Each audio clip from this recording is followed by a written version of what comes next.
تو میرے بھائیوں، دوستوں اور میری بہنوں، تو میں آپ سے یہ بات کہتا ہوں کہ اپنی زندگیوں کا جائزہ لیجئے۔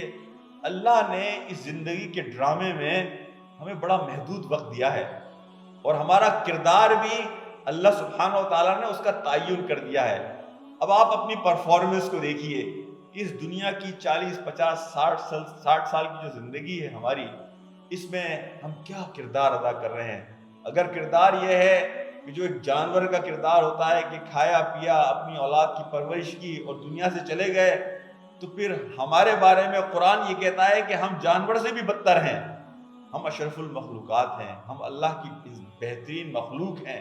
اللہ نے ہمیں اپنے ہاتھوں سے بنایا، اللہ سبحانہ و تعالیٰ نے ہمارا اکرام کیا، اللہ سبحانہ و تعالیٰ نے ہمارے بارے میں اشرف المخلوقات کا ٹائٹل دیا، اللہ سبحانہ و تعالیٰ نے ہماری ہدایت کا انتظام کیا، اللہ نے ہمیں وہ صلاحیتیں اور وہ پوٹینشیل دیا جو اللہ نے اپنی کسی مخلوق کو نہیں دیا۔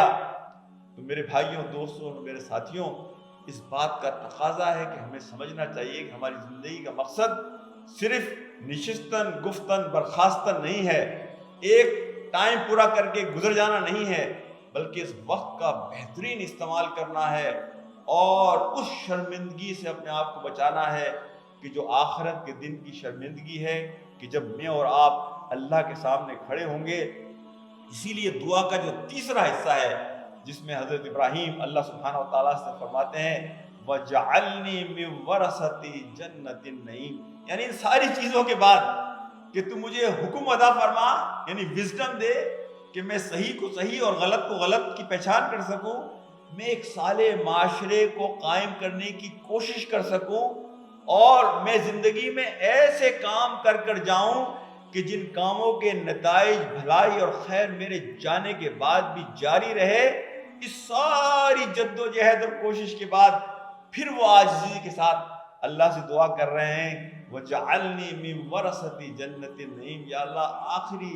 جو بات ہے، جو اصل کامیابی ہے، جو الٹیمیٹ سکسیس ہے، وہ یہ ہے کہ مجھے جنت نعیم کا وارث بنا دیجیے، یعنی تو مجھے نفس مطمئنہ بنا دیجیے، یعنی کہ تو مجھ سے